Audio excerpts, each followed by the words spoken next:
Le cours de l'histoire. Xavier Mauduit.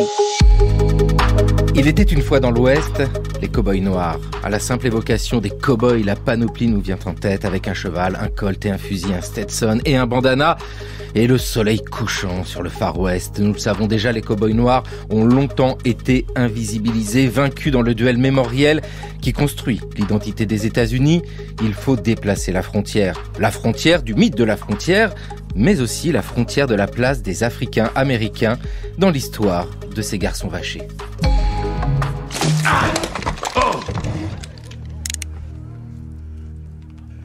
Vous tirez, il est mort.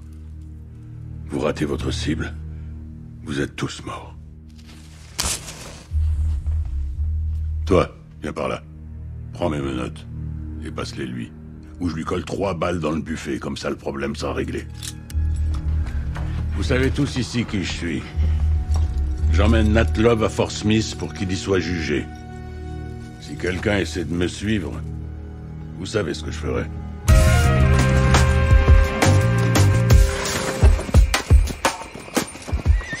Celui qui mourra en premier, hein. Celui qui mourra en premier. The Harder They Fall, le film de James Samuel en 2021. Bonjour Thierry Beauchamp. Bonjour. Qui est Nat Love évoqué dans cet extrait ?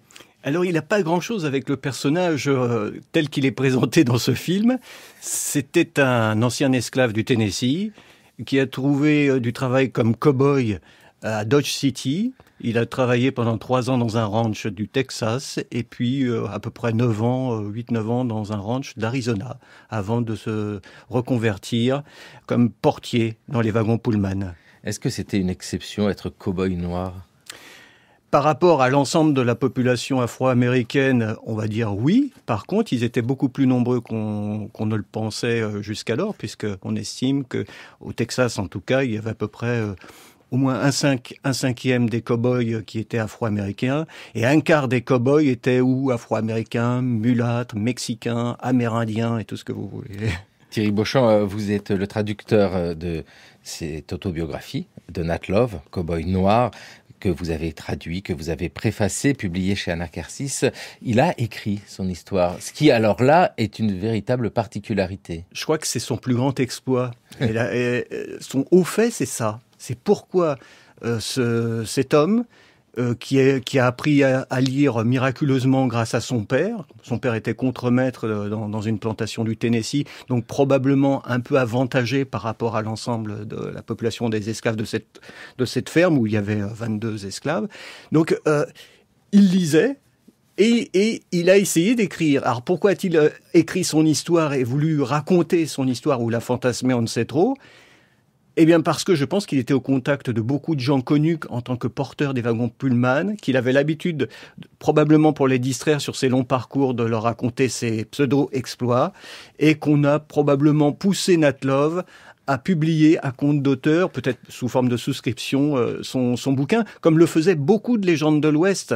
À la fin des années, au début des années 1880 déjà, quelqu'un qui s'appelait Charles Siringo, légende de l'Ouest, qui avait été à la fois détective pour Pinkerton, mais lui aussi cow-boy pendant des années au Texas, avait publié son bouquin, ça avait été un best-seller. Et il y a certains éléments de l'autobiographie de Nat Love qui me semblent légèrement empruntés par ce livre de Charles Siringo. Ah oui, on l'imagine bien avec les passagers du train raconter ces histoires. On lui dit, mais il faut absolument écrire un livre avec vos histoires. Et il l'a fait. Passagers parfois très célèbres, comme Jim Corbett, alias Gentleman Jim, donc un des premiers champions du monde de boxe, interprété par Errol Flynn dans le film de Curtis au cinéma. Pat Garrett, le fameux shérif qui a tué Billy the Kid. Billy the Kid, avec qui aurait travaillé Nat Love pendant quelques mois à la fin de sa vie. C'est quand même des hasards étonnants, non ? Thierry Beauchamp, est-ce que vous avez autre chose comme sources qui peuvent venir de ces cow-boys noirs ? Alors, on a les recensements qui avaient été faits notamment au Texas, où on savait effectivement par comté combien il y avait d'esclaves, combien il y avait de noirs libres, où est-ce qu'ils travaillaient. Donc ça, c'est une bonne source. Et puis, vous avez aussi ces superbes témoignages recensés en 36-38 dans le Federal Writers Project, où on a un certain nombre de témoignages de cow-boys noirs. Ouais, des témoignages de cow-boys noirs. Tom Mills, par exemple. Mais c'est ça qui est passionnant dans cette histoire, c'est de se dire que nous avons nos représentations nées des westerns où, jusqu'à une date récente, les cow-boys noirs étaient très peu présents. Pour un personnage comme Nat Love, un moment particulier est évidemment l'abolition de l'esclavage. Et il est né quand ? Il est né, a priori, en 1954. Là aussi, on se base sur un recensement qui avait été effectué dans le comté de Davidson, donc dans le Tennessee. On évidemment ne s'intéressait pas aux naissances des esclaves en tant qu'individus, hein, mais on note qu'il y a un enfant un garçon né dans la ferme de son maître Robert Love en 54. Donc voilà. Ça doit être lui. En 54, c'est-à-dire qu'il a 11 ans à l'abolition de l'esclavage. Il est jeune homme quand il décide d'être cow-boy. Pourquoi devenir cow-boy quand on est un esclave qui vient d'être affranchi au sens où l'esclavage a été aboli aux États-Unis? Selon ses dires, il se retrouve orphelin de père au début de son adolescence. Il va trimer beaucoup, même après l'abolition de l'esclavage. La famille se retrouve avec un lopin de terre, c'est très dur, il vivote, et puis il entend des histoires. Il est beaucoup question de l'Ouest et de ce fameux Kansas, qui est une terre qui n'était pas du côté des Confédérés pendant la guerre.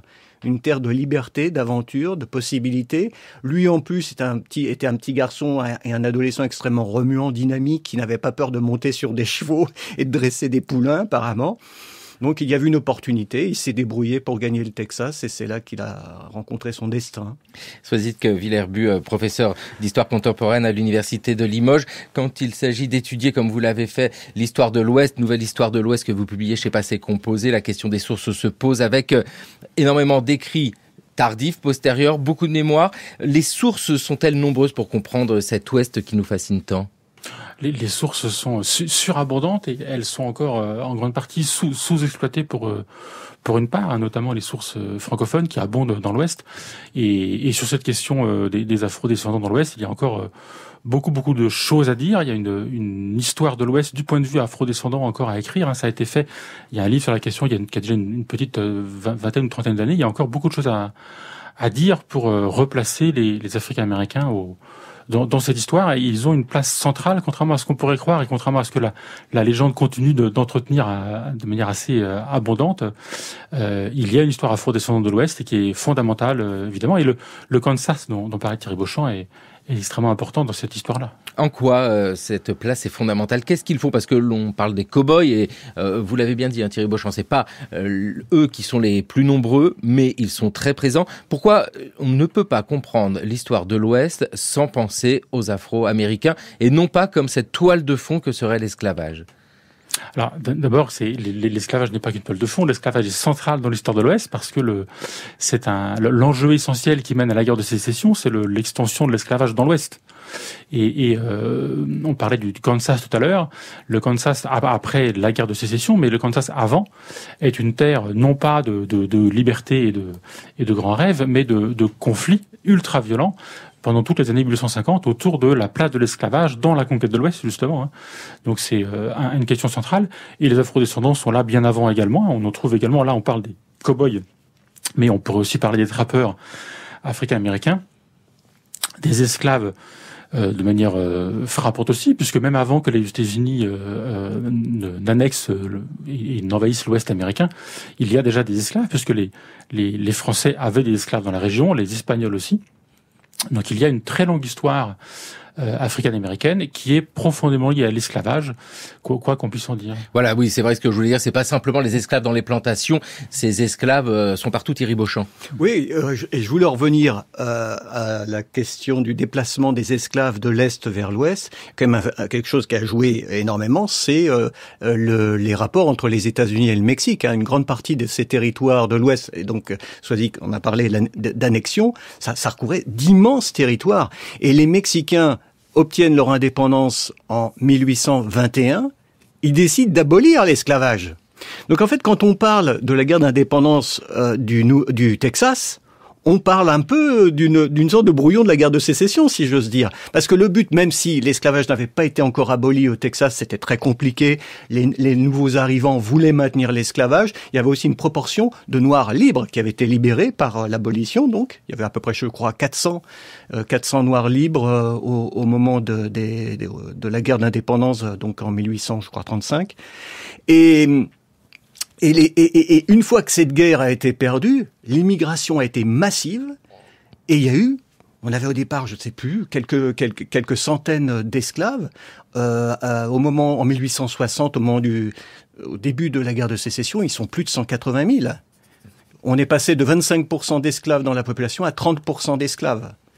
Donc on voit bien que ça joue un rôle. Et beaucoup de ces esclaves, en fait, venaient de Caroline du Sud ou d'autres États du Sud où ils avaient déjà comme boulot de s'occuper des animaux. Oui, avec ici une autre histoire qui s'écrit, qui est obligatoire pour comprendre celle des Africains américains. C'est tout simplement l'histoire de l'Ouest. Soisy Villers-But, dans votre nouvelle histoire de l'Ouest, vous entamez toute cette réflexion sur l'idée même de frontière. La frontière telle que elle a longtemps été présentée, c'est ce but absolu qui explique la conquête de l'Ouest. Vous expliquez qu'il faut remettre sur la table cette idée-là. Oui, alors je suis pas la première à le faire. Hein. La frontière comme concept historique a été inventée à la fin du 19e siècle par Turner. Elle a beaucoup servi au 20e siècle, un discours très nationaliste et exceptionnaliste sur les États-Unis, cette grande geste nationaliste très blanche et virile qui portait le peuple vers l'Ouest américain.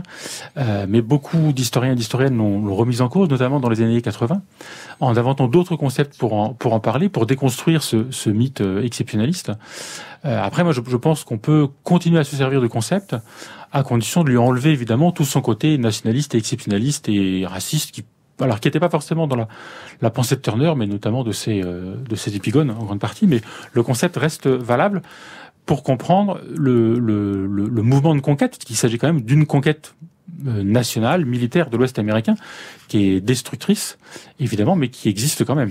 Oui, Turner, c'est pas le peintre, hein, bien sûr, c'est Frederick Jackson Turner, c'est un historien. Qu'est-ce qu'il a fait? Non, mais il est très important parce que dans votre ouvrage, vous dites que c'est sans doute l'article le plus commenté de l'historiographie états-unienne.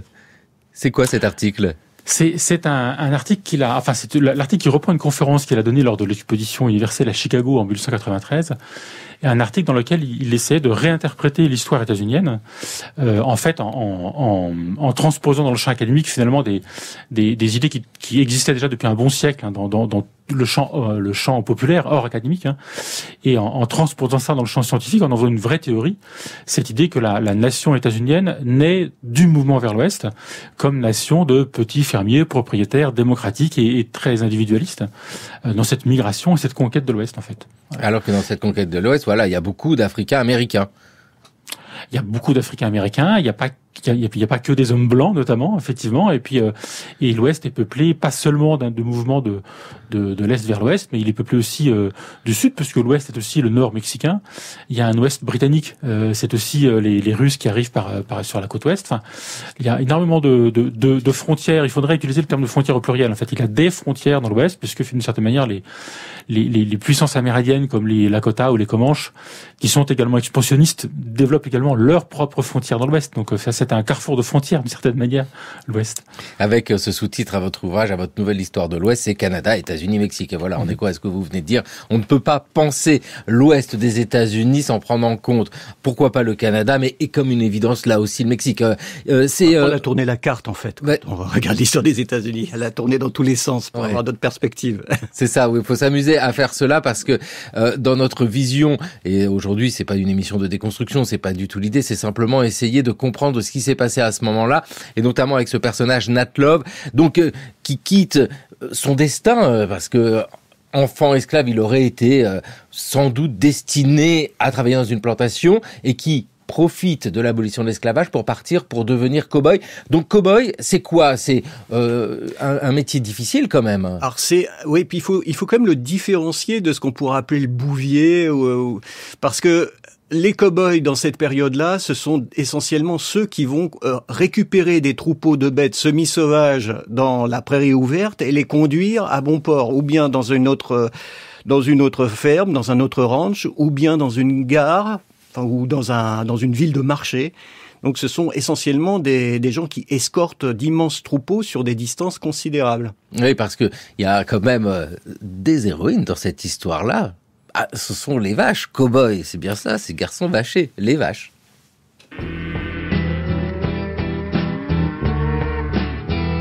Bienvenue à Texas sur Vidourle. À la tête de ce troupeau de 50 bêtes qu'ils élèvent sur 70 hectares, Stéphane et son épouse Oriane. Ils sont les seuls éleveurs en Europe de Texas Longhorn. Elle roussit l'hiver. Le bovin emblématique de la conquête de l'Ouest américain est né au Texas. Ses spécificités, une grande envergure de cordes, une robe très diversifiée et une rusticité qui lui a permis de traverser les siècles.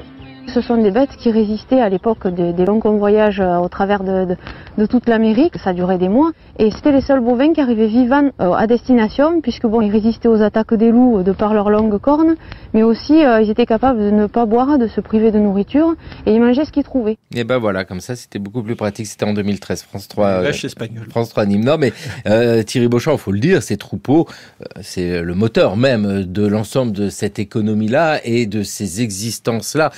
C'est des gros troupeaux?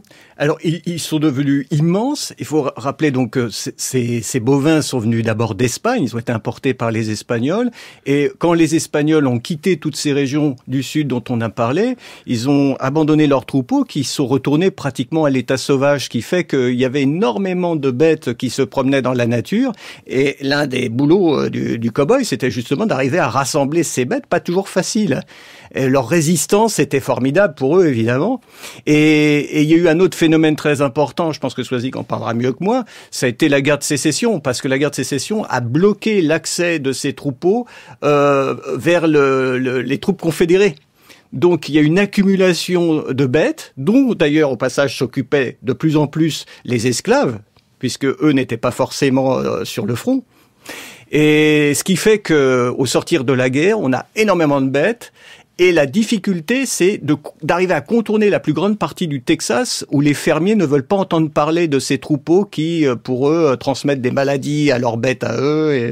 Et donc, il a fallu trouver un truc. Et c'est là où est intervenu un certain Joseph McCoy qui a développé la ville d'Abilene. Une gare, donc, s'est créée qui a permis d'acheminer, à partir de cet instant, les troupeaux vers les abattoirs de l'Illinois, Chicago notamment. Soisig Villers-But, bien sûr, il n'est pas possible de penser les troupeaux du Far West sans réfléchir à Chicago, là où se trouvent les abattoirs. Sans réfléchir à Chicago et je dirais sans réfléchir à l'échelle à la fois continentale et atlantique, puisque on peut pas le penser non plus sans le Mexique, puisque les fameux Longhorns que vous évoquiez sont élevés au Texas bien avant que les États-Unis n'arrivent. Si on se situe au XVIIIe siècle, on a déjà un élevage mexicain, enfin espagnol, au Texas, qui approvisionne la ville de la Nouvelle-Orléans. En fait, l'élevage états-unien reprend les techniques espagnoles, il les développe évidemment sur une ampleur tout à fait inédite, avec effectivement au lendemain de la guerre de sécession cette éclosion de Chicago et des grands abattoirs de Chicago qui vont effectivement s'occuper de ces Longhorns.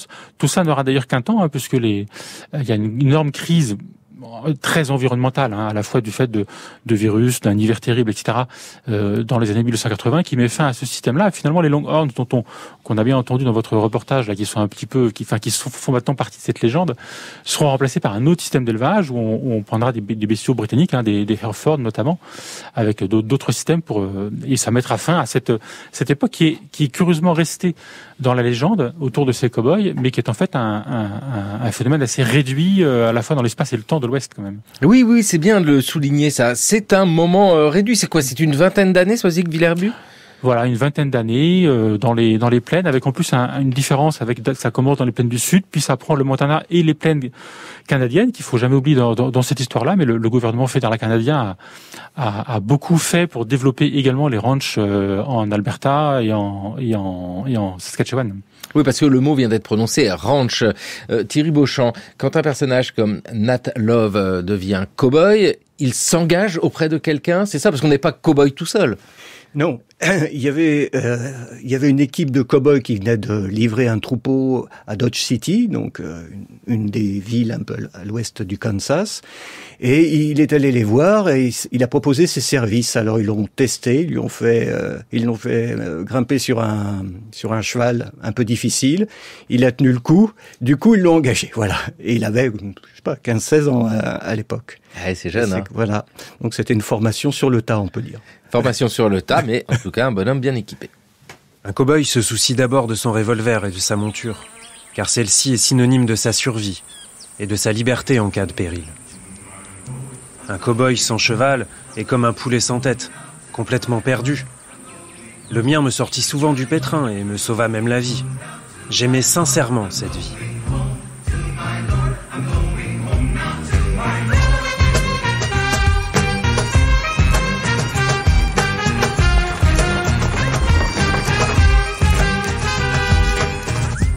Monté sur mon cheval favori, avec mon lasso de cuir à portée de main, mes fidèles revolvers dans mon ceinturon, et les vastes plaines qui s'étendaient devant moi sur des miles et des miles, j'avais l'impression de pouvoir défier le monde.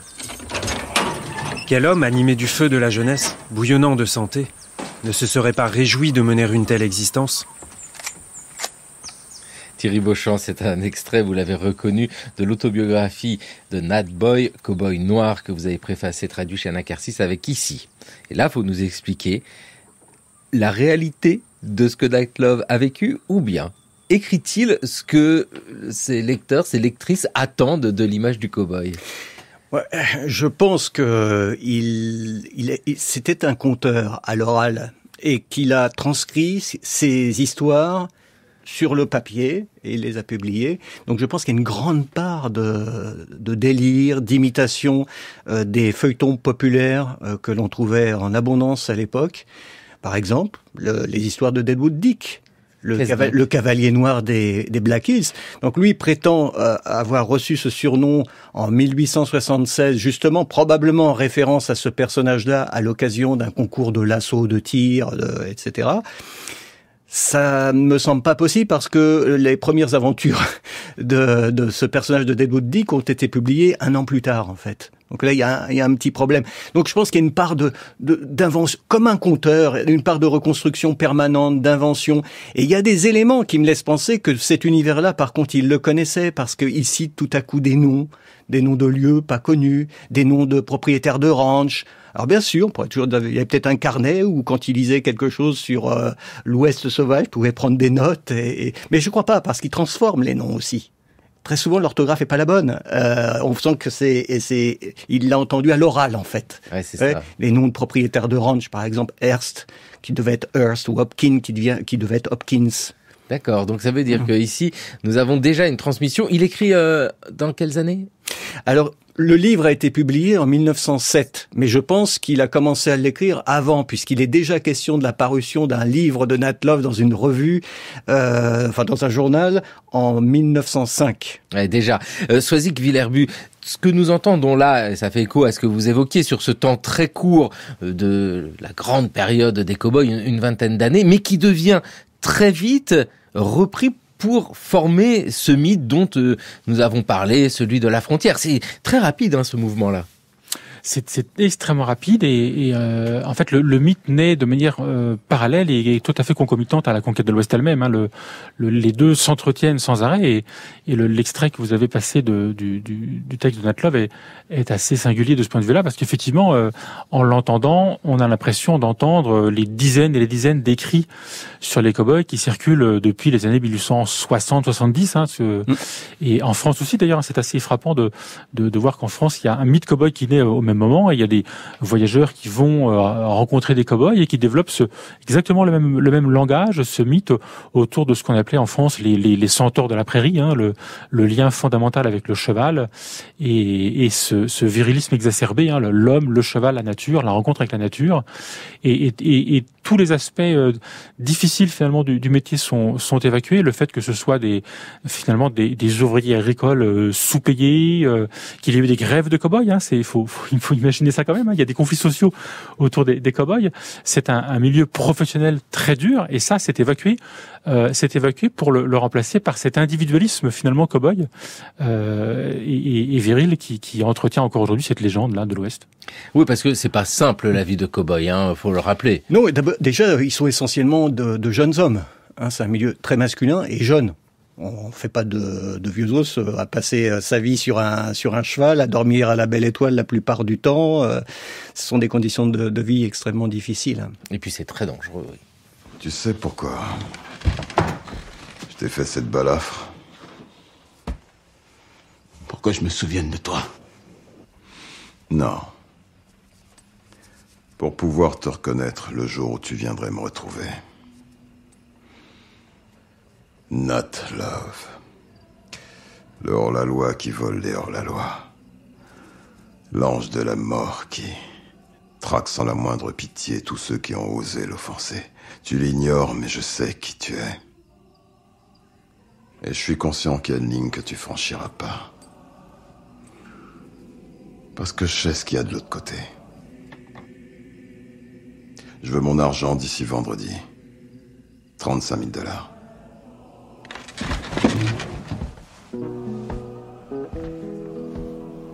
When I was young, I used to wait on the boss and give him his plate and pass the bottle when he got dry and brush away the blue-tail fly. Jimmy crack corn and I don't care. Jimmy crack corn and I don't care. Jimmy crack corn and I don't care. My master's gone away.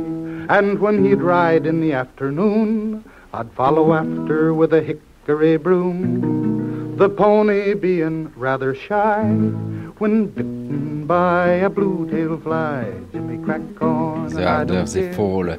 Et nous sommes au Texas. Nous y sommes avec ici tout un univers, bien sûr, mais qui dépasse le Texas. Et ça, on le voit bien, Thierry Beauchamp, quand on lit ses aventures, parce qu'on peut les qualifier ainsi, de Nat Love. Nous sommes avec des personnes qui se déplacent beaucoup. C'est le principe même du cow-boy. Bien sûr, il est sur son cheval, mais il connaît énormément de territoires différents par ses états, ses statuts. On pouvait difficilement être ce qu'on appelait un boss wagon, donc un chef d'équipe, si on ne connaissait pas les pistes. Donc il fallait, d'ailleurs, Nat Love revient souvent là-dessus, il faut du temps pour apprendre la géographie, les points de passage, etc.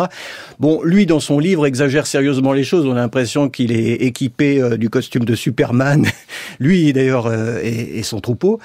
Mais il parcourt effectivement de très très grandes distances. Ça va du Mexique jusqu'au Nebraska, donc au Dakota du Sud. Donc c'est des distances considérables. On peut imaginer qu'il faisait peut-être 1 ou 2 voyages maximum comme ça par an, probablement au printemps, juste après le grand regroupement de printemps, et pendant l'été, au début de l'automne. Les lois ne sont pas les mêmes selon les différents États. La ségrégation fait suite à l'esclavage dans le Sud. Comment ça se passe pour un cow-boy noir ? Alors Nat Love cache complètement la réalité des choses. Au Texas, par exemple, le Texas a probablement été un des États les plus durs pendant la phase de la reconstruction. Ils ont tout fait pour contourner les nouvelles lois en fait, et pour développer la ségrégation. Il y avait un tas de lieux qui étaient interdits aux Noirs, etc., etc. Tout ce qu'on peut imaginer, ils l'ont fait. Il est vrai aussi que lui ne vit pas en ville. Il ne vit pas dans le sud du Texas, et il ne reste que 3 ans au Texas, dans le Panhandle, la partie nord. Puis ensuite en Arizona, l'Arizona est très peu peuplée. Donc on peut imaginer que cette fraternité des cow-boys dont il parle, ça a pu exister. Mais il faut pas oublier non plus qu'il y avait une hiérarchie dans ces équipes de cow-boys. Je pense que lui, il se hausse un peu du col, mais je pense qu'il avait un rôle subalterne. Les chefs d'équipe étaient rarement noirs. Par contre, ceux qui se cassaient le dos pour aller mater un cheval ou pour aller récupérer une vache récalcitrante, je pense qu'ils devaient être afro-américains, oui. Oui, c'est comme ça, évidemment, que l'on va retrouver Soisy Villerbut toute cette image de la société, même parmi les cow-boys, au sens où il n'y a pas de cow-boy noir, chef d'équipe pour aller chercher des troupeaux. Ce que je voudrais savoir avec vous, c'est le succès de ce mythe. Comment peut-on l'expliquer ? Est-ce que cette narration, Nat Love par exemple, rencontre un succès parce que c'est ce qu'attend le public, ou est-ce que c'est mis en avant parce que ça sert aussi une idée politique nationaliste ? Ça sert avant tout. Enfin, je veux dire, c'est le récit de l'Ouest, c'est le récit de fondation de la nation, tout simplement. Donc, il joue le même rôle aux États-Unis à l'époque que Vercingétorix et les Gaulois chez nous. Hein. C'est un récit de fondation nationale, c'est tout. Ça n'a pas d'autre fonction que celui-là. Hein. C'est aussi bête que cela. Hein. C'est après, pour revenir sur ce que disait Thierry Beauchamp, la cohabitation entre cow-boys et cette hiérarchie, elle est, me semble-t-il, aussi frappante au Texas parce que les cow-boys blancs, qui sont quand même une majorité, sont souvent des vétérans des armées sudistes, en fait. Alors ça changera un peu quand on sera plus dans le nord, dans le Montana, mais il faut imaginer ces équipages de cow-boys où on a à la fois des anciens esclaves comme Nat Love et des anciens soldats sudistes quand même. Hein. On imagine une cohabitation qui n'est pas aisée, qui est très hiérarchique et très racialisée quand même. Hein. Et pas forcément des anglo-saxons. Hein. J'ai remarqué qu'il y avait par exemple beaucoup de cow-boys d'origine allemande ou irlandaise. Oui, puis il y a des Amérindiens également. Et des Amérindiens, des Mexicains. Vous disiez très bien que ces pistes, faire ces pistes, c'est posséder un savoir très très environnemental, tout simplement, parce qu'il faut connaître ce milieu-là. Et en fait, les premiers ouvreurs dans le Texas à la fin des années 60 sont souvent des métis, en fait, qui ont cette connaissance de l'environnement, de la piste, etc., et qui peuvent le maîtriser. Et du coup, ils subvertissent eux-mêmes, par ce développement de l'élevage, le monde de leur mère, en fait, le monde amérindien. Il y a des Allemands, disiez-vous ? Ils sont ici dans le cours de l'histoire. Recherché mort ou vif, Smithy Bacal et le gang de Smithy Bacal. Mais t'es un esclave. Pour meurtre. Moi ? Je suis pas un satané esclave. Et attaque de diligence. Je cause comme un putain d'esclave. $7 000, Smithy Bacal. Ça fait du shit, je suis chasseur de primes. Je suis arrivé hier, un homme libre. Et à cheval sur les terres de Candyland avec mon associé blanc et allemand, le docteur King Schultz. On a suivi la piste de ce gang depuis le Texas jusqu'au comté de Chicago. Mais finalement, on les a trouvés le cul au chaud à Candyland. On a voulu les serrer. Ça a tourné au vinaigre. Mon associé a été tué. Calvin Candy s'est fait descendre. Et tout le monde a décidé de mettre ça sur le dos. Voilà ce que je fais ici. Mais vous savez que je suis pas sur l'inventaire. Et alors, vous savez que je suis pas censé être de ce voyage. Mais ces 4 bandits, ils sont toujours recherchés. Et cette prime de 11 500 est à qui veut bien se baisser. Et ils s'attendent pas à vous voir appliquer pour la récolter. Dans Django Unchained, le film de Quentin Tarantino en 2012, le compagnon de Django est un Allemand. Oui. Le personnage, par exemple, de Django Unchained, on est en 2012, c'est Quentin Tarantino, c'est un nouveau regard porté sur ce monde. Alors, il n'est pas cow-boy, lui, directement, il est chasseur de primes. Est-ce que ça reflète ce que pouvaient ressentir ces cow-boys noirs ? On le sait bien, pas d'intégration du tout, parce que la ségrégation demeure, même dans certains États qui sont censés appliquer correctement les lois d'égalité. Alors je pense que le film de Tarantino reflète surtout les aspirations de Quentin Tarantino. Et en même temps, il épouse assez bien le climat d'une époque où dans la communauté des Afro-descendants, il y a une sorte de besoin de revanche et de réécriture de l'histoire.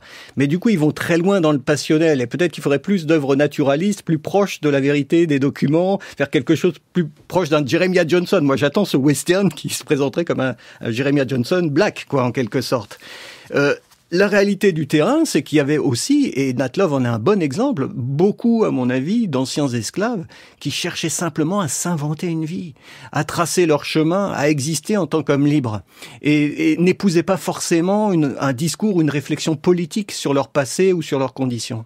Oui, c'est pour ça que Nat Love ne parle pas tant que cela des discriminations. Non, par contre, on voit bien qu'il projette sur le monde des cow-boys quelque chose qui est lié à ça, puisque il fait tout pour décrire le métier de cow-boy comme une race, en fait. Une race de super-hommes, fraternels, capables de faire des folies, d'attraper des trains au lasso, de faire ce qu'ils veulent, en fait. Lui, il va prendre un verre à cheval au Mexique.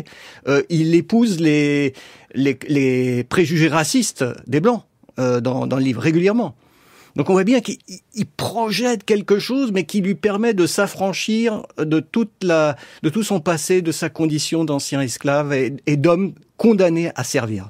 Parce que dans les grands mythes, on a évoqué celui de la frontière, Soisig-Villerbue, il y a également cette idée de liberté. La liberté, alors au moment de l'abolition de l'esclavage, c'est une chose, mais la liberté des grands espaces, du cheval, c'est vrai que le cow-boy correspond très bien pour ce mythe, il est parfait. Oui, il est parfait. Il le succède au mythe du trappeur en fait, parce qu'on a alors dans la littérature populaire, c'est assez frappant. On le voit chez un auteur français comme Gustave Aimard par exemple. Le cow-boy peut prendre la place du trappeur avec le même type de discours sur le rapport masculin et uniquement masculin. Là, on est bien d'accord. Du corps masculin à la nature. C'est une sorte de rencontre assez spirituelle finalement, au sens divin du terme, avec au sens religieux du terme, avec la nature en fait, que permet effectivement ce métier de cow-boy qui est totalement transfiguré parce qu'évidemment ça n'est pas ça au quotidien, mais bon, effectivement. Je profite du fait que nous parlions de cette virilité exacerbée, de cette fraternité, cette camaraderie, pour juste vous poser à l'un à l'autre la place des femmes dans cette histoire-là. Il n'y en a pas dans le monde des cow-boys ? Non, c'était très bien montré dans certains Lucky Luke. C'est-à-dire qu'on faisait venir exprès des femmes dans l'Ouest pour trouver des épouses aux gens qui s'installaient dans des villes très isolées, en fait. Donc les femmes sont peu nombreuses, elles existent. On parlait du Kansas quand les anciens esclaves sont venus s'installer dans certaines villes du Texas, c'était toute la famille parfois qui venait. Oui, donc ils ont quand même réussi à développer des populations de cette manière-là. Soisig-Villerbue. Oui, pareil, la place de la femme dans l'histoire de l'Ouest, c'est un vaste chantier. Alors évidemment, il n'y a pas de femmes cow-boy au sens strict du terme. Les femmes dans l'univers cow-boy, alors dans le légendaire cow-boy, on le retrouve très très fréquemment dans les récits de voyages dans l'Ouest à la fin du 19e. La femme est celle qui met fin au métier. C'est celle qui met fin au rêve d'une certaine manière. C'est-à-dire qu'on a dans beaucoup de récits des cow-boys qui racontent, alors de manière tout à fait légendaire aussi, mais il y a un archétype assez frappant qui raconte que le fait d'avoir rencontré une femme et de s'être marié met fin finalement à leur vie aventureuse, libre, extraordinaire dans l'Ouest. La femme, elle casse finalement cette vie extraordinaire au contact de la nature. Et en fait, elle l'embourgeoise. Et on a souvent dans le récit de l'Ouest ce rôle-là, la femme qui vient civiliser l'Ouest finalement. Oui. Bon. Alors après, au sens le plus concret du terme, on parlait tout à l'heure des villes de cow-boys là, dans lesquelles les cow-boys amenaient leurs troupeaux, comme Abilene par exemple. Là, on a effectivement des femmes, soit des femmes effectivement de foyers bourgeois, de commerçants, etc., soit des prostituées, puisque ces villes sont les quelques lieux dont on sait que ce sont des espaces-temps de violence dans l'Ouest, parce que l'Ouest n'est pas archi-violent partout. Il y a pareil des espaces-temps violents, et on sait que ces villes de bétail, ces quelques villes de bétail, là sur les voies de chemin de fer où les cow-boys amenaient les troupeaux, sont au moment où les troupeaux arrivent effectivement des villes de violence, mais alors pas des duels en ville, ça n'existe pas, ces duels de western, mais effectivement de la violence qui est tout simplement la violence sexuelle, raciale, etc., de cette débauche et de cette prostitution dans l'Ouest. Voilà, de l'espace-temps violent, mais malgré tout, les cow-boys ont une morale. En ce temps-là, il n'y avait que des hommes d'action.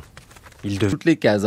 Il y a cet homme particulier, il y a la frontière, il y a les grands espaces, il y a tout.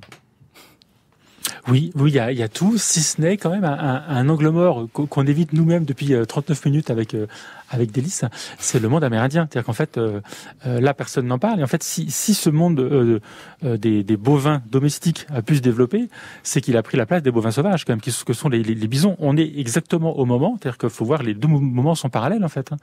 Cette expansion de l'élevage dans l'Ouest est exactement concomitant de la disparition finale quasi-disparition des bisons.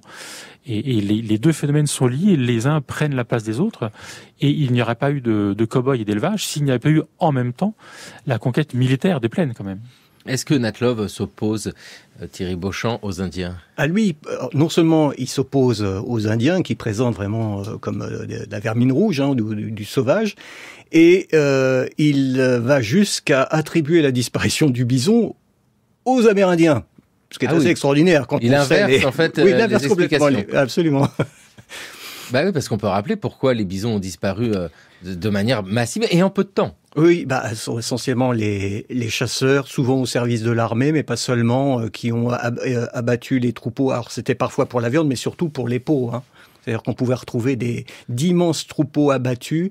Il y avait les carcasses qui pourrissaient, mais on avait pris soin d'ôter la peau, enfin la fourrure. Oui, c'est ça. Auparavant. Oui, c'est parce que ici, en plus, en privant les Indiens de leurs ressources premières, il était beaucoup plus facile après de continuer pour les Indiens des Grandes Plaines. Pour les Indiens des Grandes Plaines, avec Soisig Villers-But. Quel est le lien que peuvent avoir tous ces Africains américains qui quittent le Sud et qui profitent de l'abolition de l'esclavage et qui arrivent sur des territoires occupés, parce que ce sont les leurs, par des autochtones? Alors, il y a pas eu de solidarité entre opprimés, de ce point de vue-là, j'allais dire, entre les Africains américains et les Amérindiens. Par contre, il y a eu de la part des États-Unis une pensée parallèle, c'est-à-dire que le fait d'affranchir les esclaves et de mettre en place au même moment ce que Grant appelait la politique de paix, c'est-à-dire en gros l'enfermement des Amérindiens dans les réserves, participe du même mouvement, c'est-à-dire l'idée que d'une bonne intention entre guillemets, l'idée qu'il faut développer, civiliser finalement ces deux populations, amérindiens et esclaves, en leur offrant la possibilité d'être des fermiers finalement. Bon, mais entre eux, il n'y a pas eu de solidarité dans la lutte. Il y a même eu des soldats afro-descendants dans l'armée fédérale qui ont lutté contre les Amérindiens. Les Buffalo Soldiers. Tout à fait, oui. Ouais. Avec des Africains américains qui d'ailleurs peuvent s'installer sur des territoires qui sont ceux des autochtones avant même l'arrivée de certains pionniers. Bien sûr, oui, c'est ce qu'on appelle les squatters ou oui, bien sûr, ou des prospecteurs.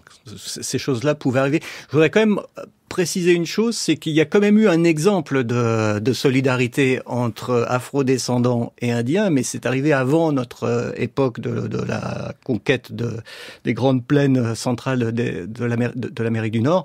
C'est l'exemple des Indiens séminoles, parce que beaucoup d'esclaves à cette époque-là réussissaient à se réfugiés dans les territoires indiens qui étaient des marais, des territoires de forêt. Et là, on a pas mal d'exemples de couples, de métissage entre des anciens esclaves et des Indiens. Mais c'est un des rares exemples. Sinon, on a eu beaucoup d'esclaves noirs qui ont été des esclaves d'Indiens, comme dans le fameux territoire indien qui était occupé par les Cherokees, les Cris, après eux-mêmes eurent été déplacés de force de leurs territoires ancestraux.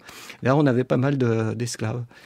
C'est une histoire qui s'écrit avec beaucoup d'oppression, beaucoup de domination. Soisig Villers-But, vous avez bien fait de mettre en avant les autochtones. Nous parlons des Africains américains.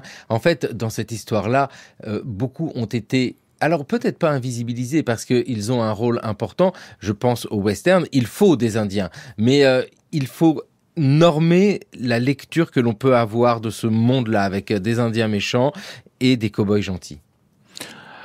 Oui, alors c'est pas forcément si simple que ça, je dirais, parce que dans beaucoup de westerns notamment, on a souvent deux types d'Indiens, les bons et les méchants quand même. Et on se rend compte que c'est tout simple, la différence, les méchants sont ceux qui ne veulent pas des blancs et les gentils sont ceux qui acceptent d'être dominés en fait. Mais voilà, il y a quand même souvent cette différence-là et avec alors d'ailleurs souvent les Indiens qui acceptent d'être dominés et qui rejettent finalement leur identité tribale sont les bons Indiens. Voilà. Les méchants indiens sont ceux qui continuent de vouloir vivre leur vie et qui résistent donc à l'envahisseur. Donc là, effectivement, il y a souvent une typologie assez frappante. Et je dis bien indien dans ce cas-là et non pas autochtone parce que c'est bien comme ça qu'ils sont perçus dans les westerns. Eh oui, parce que c'est vraiment... rouge, c'est ça. C'est une histoire de western. Le chemin de fer. Eh bien, il abandonne son métier de cow-boy au moment où c'est ce qu'il faut faire, parce qu'il y a de moins en moins d'emplois pour des gens comme lui, et il rentre dans les chemins de fer et dans les wagons Pullman au bon moment, parce que George Pullman n'engageait en fait que des afro-descendants, comme ce qu'on appelle des porteurs, comme valets en fait, ou servants dans les wagons-lits des lignes de chemin de fer de l'époque. Et donc, il a trouvé une bonne place en fait, puisqu'il y est resté pendant des années, pratiquement jusqu'à la fin de sa vie professionnelle. Et c'est probablement là aussi où il a pu nouer un tas de contacts et se faire un tas d'amis. Et je crois que son bouquin n'aurait pas existé s'il n'avait pas eu ce métier. Avec Soisig Villers-But, la fin de ce monde-là, celui des cow-boys, comment peut-on l'expliquer, ces immenses troupeaux qui sont ensuite conduits par train jusqu'à Chicago, là où se trouvent les abattoirs? Pourquoi ce système-là se modifie à la toute fin du 19e siècle, au début du 20e? C'est un vrai problème historiographique. C'est essentiellement des raisons environnementales. Il y a une sorte de surexploitation. En fait, on est allé trop loin finalement dans cette exploitation, cette invention d'un système d'élevage extensif dans l'Ouest, dans un Ouest qui, d'un point de vue environnemental, est difficile, qui connaît des cycles environnementaux. Et au milieu des années 1980, il y a des hivers beaucoup trop rudes qui mettent en péril ce système. On se rend compte qu'en fait, on est allé trop loin, que ça ne fonctionne pas. Et du coup, on a maintenu l'élevage, mais sous d'autres formes beaucoup plus intensives, en changeant les bêtes, comme je le disais tout à l'heure. Et effectivement, les effectifs de cow-boys n'ont pas disparu, mais ont drastiquement diminué. Et Nat Love se retrouve effectivement dans les chemins de fer, mais comme beaucoup de monde. Et c'est à ce moment-là, assez logiquement, que se développe. C'est pas un hasard si Turner, finalement, en 93, développe ce mythe de la frontière en disant voilà, la frontière est terminée, c'est notre récit national. C'est parce qu'en fait, on a cette impression que le temps du cow-boy est fini. En fait, on a des peintres cow-boys, des gens comme Remington ou Russell, qui peignent à ce moment-là cette fin du monde cow-boy. Qui est un regret, mais en même temps la construction effectivement de ce récit sur lequel les États-Unis se construisent. Oui, c'est ce récit-là. Vous évoquez les peintres. Vous avez choisi une œuvre de Charles Russell pour votre nouvelle histoire de l'Ouest pour la couverture, parce que c'est vraiment ça. Alors là, ce ne sont pas des cow-boys, ce sont les pionniers. On va trouver les trappeurs, ceux qui connaissent les pistes. Mais ce monde-là disparaît dans, j'ai envie de dire, sa réalité, mais il demeure tellement dans les mémoires. Un personnage comme Nat Love va publier, donc tardivement, en tout cas son ouvrage est publié 1907. Voilà, dites-moi, il ressurgit là, maintenant, aujourd'hui. C'est-à-dire que il y a toute une phase où il fait partie d'un de ces nombreux ouvrages qui traitent de cette période-là. C'est quand qu'on le voit revenir un peu dans le centre d'intérêt? C'est dans les années 60. C'est le mouvement pour les droits civiques qui fait qu'un tas de chercheurs, d'étudiants ont voulu redécouvrir leur histoire, d'Afro-Américains bien sûr, ont voulu redécouvrir leurs racines et leur propre histoire. Donc d'ailleurs à l'époque, on prend vraiment au pied de la lettre son autobiographie parce que elle valorise l'identité noire. C'est à l'idée que on est aussi fort que les blancs, ce qu'ils font, on peut le faire. Il y a un côté comme ça. Ouais, parce que cette histoire-là, c'est aussi l'histoire d'une identité, Soisig Villers-But. Les cow-boys noirs, c'est une chose. Le regard porté sur les Africains américains a une histoire. Ces années 1960 permettent de comprendre ce qui se passe sur l'historiographie portée sur les Africains américains. Oui, les Africains américains ne sont pas les seuls à être redécouverts à l'époque. Hein. On a une histoire qui se décentre. On a la redécouverte de l'histoire des femmes, puis du genre. L'histoire amérindienne va être énormément renouvelée au même moment. Donc, c'est les années 60-70 sont ce moment de décentrement, on va dire, du récit blanc vers toutes les autres catégories de la population, effectivement. Ouais. Ah oui, et là, c'est encore à nous de combler les mystères. Thierry Beauchamp, quand vous travaillez sur Nat Love, quand vous préfacez, que vous traduisez cette autobiographie, il y a plein de mystères. Il y a des photographies de lui, comme il y a beaucoup de photographies de tous ces héros du Far West. Vous aurez remarqué, comme moi, que les photographies de Nat Love en cow-boy et en employé des chemins de fer représentent un homme qui ne se ressemble pas du tout. Ben oui, ça fait partie des mystères. Et je crois que ça vient de sa candeur. De la même manière que les illustrations du livre faites par un certain S. Campbell, je n'ai pas retrouvé la trace de cet homme-là, ressemblent à des dessins d'enfants de 10-12 ans, très, très, très réussis, mais qui empruntent là aussi tous les clichés de la littérature populaire, des couvertures des petits romans populaires qu'on pouvait trouver un peu partout à l'époque. Et puis Soisig Villers-But, il faut le rappeler, un succès mondial grâce à Buffalo Bill, que l'on doit citer dans cette histoire-là, parce que ce succès populaire, c'est l'image du cow-boy que nous avons et que l'on retrouve ensuite dans les westerns. Ah oui, complètement. Alors, Buffalo Bill, qui lui-même d'ailleurs s'est beaucoup réinventé et inventé. Hein. Ouais. On a le même phénomène que Nat Love. Hein. Il a beaucoup écrit sur lui, s'est beaucoup projeté, et les historiens et historiennes qui ont essayé de démêler le vrai du faux peinent justement à il faut aller voir Nat Buntline, l'auteur de ses aventures. C'est le même type de phénomène.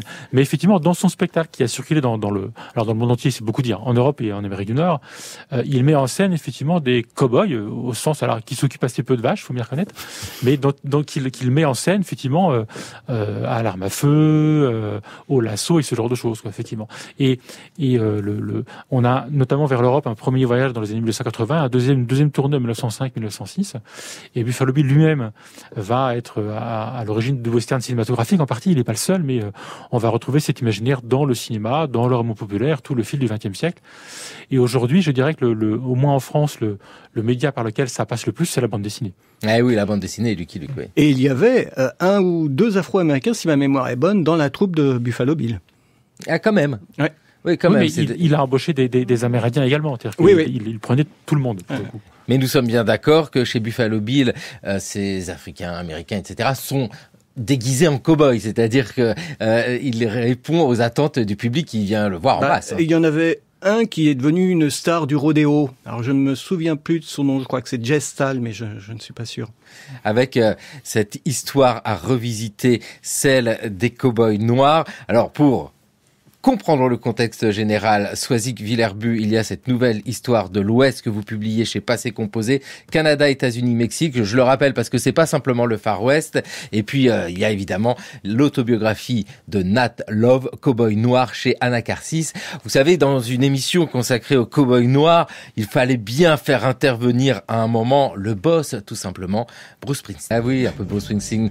Merci encore à vous Thierry Beauchamp. Merci Soisic Villers-But. Il est temps pour nous de poursuivre notre cavalcade, puisqu'il est l'heure de retrouver Gérard Noiriel. C'est le pourquoi du comment.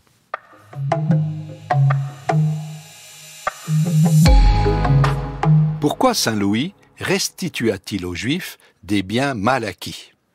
À partir du XIIIe siècle, dans le royaume de France, les relations de pouvoir ont été confortées en recourant de plus en plus souvent à des enquêtes destinées à établir des vérités, que ce soit dans le domaine judiciaire, économique ou politique. C'est dans cette perspective qu'en 1247, Louis IX ordonna l'envoi dans tout le royaume de plusieurs dizaines d'équipes d'enquêteurs afin de réparer les exactions commises par son administration. Celle appliqua avec zèle ces mesures. Certes, sa politique anti-usuraire ne fut pas cantonnée aux actions menées contre les Juifs, car ces derniers n'étaient pas les seuls à pratiquer des activités de crédit. Les usuriers chrétiens, cahorsins et lombards furent également victimes de ces lois. Toutefois, lorsqu'on compare le traitement réservé aux Juifs et aux Lombards, la différence frappe aux yeux. Même s'ils furent souvent chassés du royaume, les biens de ces derniers ne semblent pas avoir été saisis, ce qui était le cas pour les marchands juifs accusés d'usure. Louis IX fut aussi le seul souverain à condamner et à brûler le Talmud en 1242 et à imposer le port de la rouelle aux Juifs. Vers 1257, il nomma des commissaires spécifiques, expressément chargés d'administrer les biens des Juifs et de leur restituer les intérêts perçus. Ce qui ne l'empêcha pas d'ordonner à nouveau par la suite de nouvelles confiscations des biens des Juifs.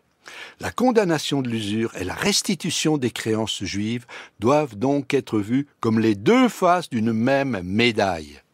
Bien qu'il soit difficile, dans l'état de la documentation, d'établir un bilan des sommes engrangées par la monarchie lors de la vente des biens et de celles restituées au titre des usures juives, il est certain que le roi put ainsi remplir les caisses du royaume pour financer ses croisades. Merci Gérard Noiriel. C'était le cours de l'histoire sur France Culture, une émission réalisée par Thomas Abot, préparée par Laurence Millet, avec aujourd'hui à la technique Anthony Thomasson. Merci à Isabelle Tissot, à France Bleu Limoges. Le cours de l'histoire préparé par Mathieu Copal, Jeanne Delecroix, Toscane Viudès, Jeanne Copet et Maïwen Guiziou. Et des émissions à écouter, à podcaster, mais vous le savez, sur notre site franceculture.fr et l'appli Radio France.